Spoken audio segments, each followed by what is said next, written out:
Welcome to Quantum Trevor's Illegal Fact Friday series. Today we're diving into the Sixth Amendment of the U.S. Constitution and what it means for you in the courtroom.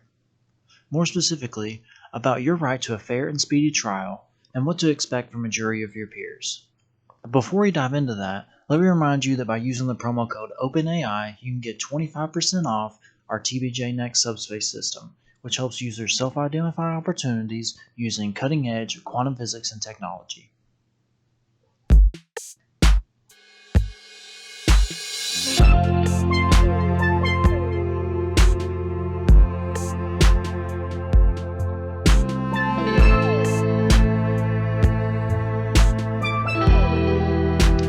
As you may know, the Sixth Amendment guarantees your right to a fair and speedy trial.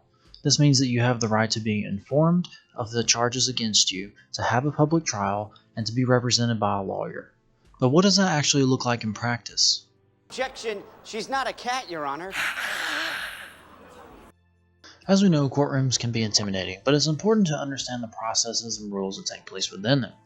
A courtroom trial is a legal process where a person who has been accused of breaking the law gets to present their side of the story in front of a judge and a jury. The jury is made up of regular people, like you and me, who listen to all the evidence and decide if the person is guilty or not guilty. The trial starts with the judge and the jury being chosen. Then the prosecution, the side that says the person broke the law, presents evidence and calls on their witnesses to testify. After that, the defense, the side that says that the person is innocent, gets to present their evidence and call their own witnesses. Both sides get to ask questions of the witnesses and try and prove their case. I have no further witnesses, Your Honor. What are you doing? Call me. After all the evidence and testimony has been presented, the judge gives instructions to the jury on how they should decide the case, and the jury goes to a separate room to discuss the case until they make a decision. Once the jury reaches a decision, they come back to the courtroom and the judge asks them if they've made a verdict.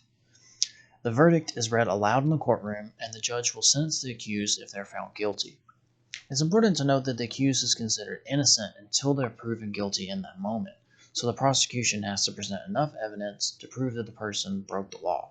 All this is done according to the policies and procedures set forth in the law to ensure that it is as fair and impartial as possible. I don't think we need a trial. I can pass sentence right now. Mr. Henry, I sentence you to life imprisonment without the possibility for parole. Well, okay, wait a minute. For bank robbery? No, for everything else. Okay. Well, I appreciate that.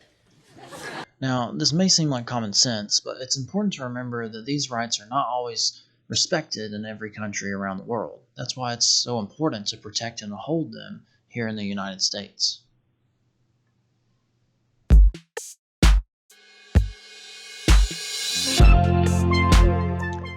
Well, that's all for today, folks. Don't forget to join our Patreon where you can learn more about wormholes and other exciting topics in the world of quantum physics.